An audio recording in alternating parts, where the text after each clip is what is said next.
To get us underway, I'd like to invite Alan Gilpin to update with the latest information. Thank you. Konnichiwa, good afternoon. Thank you all for joining us here this afternoon. We appreciate it's been a busy time for you, as you can imagine it has been for us.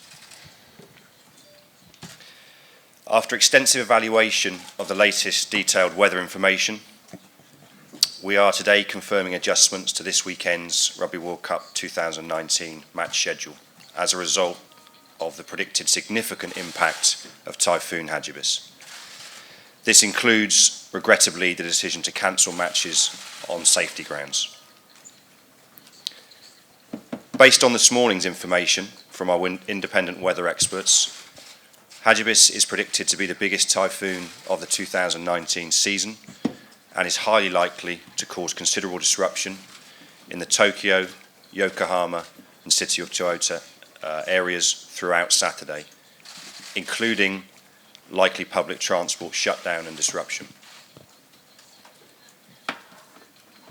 As a result of the detailed independent advice from the weather advisors and given the scheduled public transport closures, we've taken the very difficult but we think right decision to cancel certain matches in the affected areas. As we briefed you before the tournament, for pool matches that do not go ahead as scheduled, these matches are cancelled and 2 points will be awarded to each team in line with tournament rules. Based on the latest detailed weather information we have, we can provide the following update. For tomorrow, Friday the 11th of October, the Pool D match scheduled between Australia and Georgia in Shizuoka, we expect to be played as scheduled. For Saturday the 12th of October, the Pool A match between Ireland and Samoa in Fukuoka, we expect to be played as scheduled. The Pool B match between New Zealand and Italy in the City of Toyota will be cancelled. The Pool C match between England and France at Yokohama Stadium will be cancelled. As you can imagine, the decision to cancel these matches has not been taken lightly and has been made with the best interests of team, public, tournament and volunteer safety as a priority, based on the expert advice and the detailed information we have available. We've been intensively working through a range of detailed contingency options in partnership with the host cities, the venues and the teams to try and ensure that any impacted matches had a fair chance of being played. However, the risks are just too challenging to enable us to deliver a fair and consistent contingency approach for all teams and participants, and importantly, to provide confidence in the safety of spectators.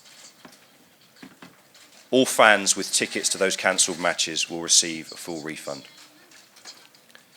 We are, of course, continuing to review Sunday's matches and making every effort to ensure that they will be played as scheduled. A thorough assessment of the venues will take place after the typhoon has passed before a final decision is made on Sunday morning. Based on the advice of the government authorities and the experts, World Rugby and the Japan Rugby 2019 Organising Committee are advising all fans in the Tokyo, Yokohama and City of Toyota areas to stay indoors on Saturday, not to travel, and to keep monitoring the Rugby World Cup 2019 digital and social channels for further updates. Thank you. John Day from Newshub in New Zealand. Alan, was there an option for the cancelled games to be moved to another venue or to be postponed and played at a later date? Thanks, John. Yeah, look, we looked pretty exhaustively over the last few days at all of the options. I think it's important to say and to note that where we are now in terms of cancelling matches is entirely in accordance with what we laid out before the tournament. The matches in the pool phase wouldn't be postponed or relocated.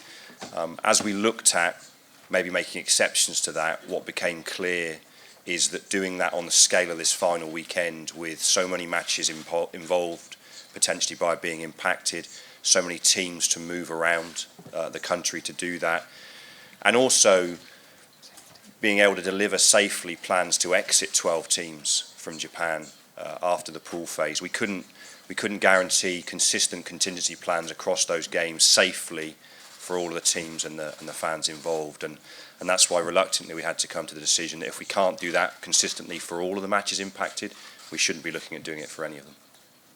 Next question, please. Yeah, just at the back there.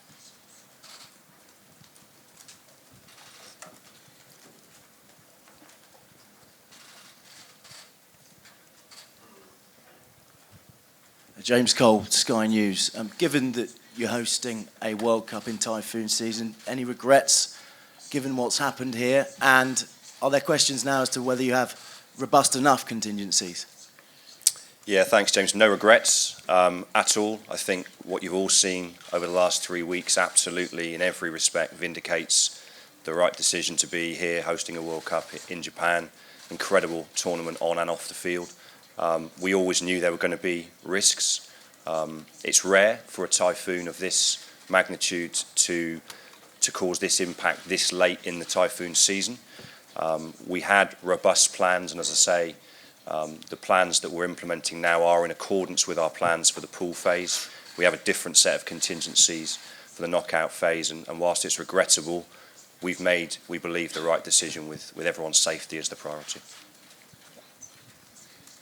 Afternoon, Alan. Dewi Priest with TVNZ in New Zealand.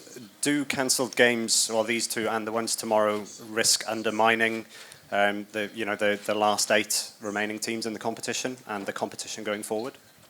We don't believe so. I think the tournament rules are not new to Rugby World Cup 2019. They've been the tournament rules in the event of match cancellations for many previous Rugby World Cups. Pleasingly, we've never had to implement those rules before. The teams, obviously, that will make the last 8 will be determined by the matches they've played and the implementation of these rules. So we don't think it undermines the quarterfinals at all. Yep.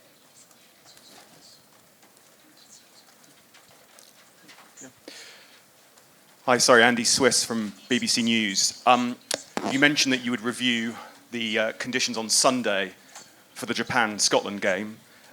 If the conditions aren't safe or you're not happy with them, do you have any contingency to play that game, perhaps postponing it a day, perhaps moving it, bearing in mind the huge significance of that match and obviously the fact that it's a knockout game effectively for one of these teams? Thanks, Andy.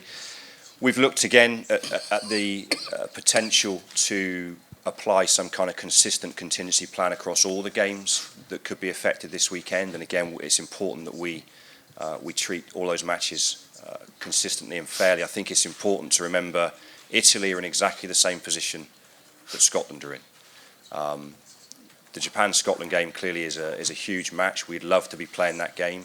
We will be working incredibly hard with our colleagues from Japan Rugby 2019, the host cities, and all the authorities on Sunday morning to do everything possible to see that match played.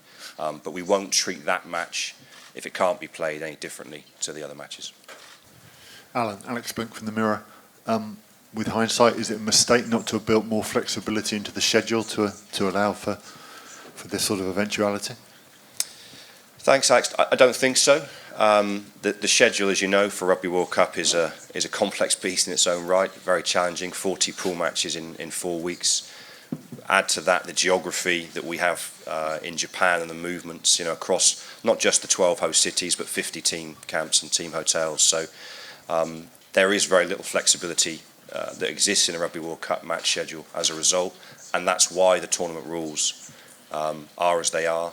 And that's what we're applying now in this case. And as I mentioned, we've got some different opportunities if we have any similar impacts in the knockout phase. Okay, we've got time for one more. Yep, Alex again. Alan, sorry, just a follow-up.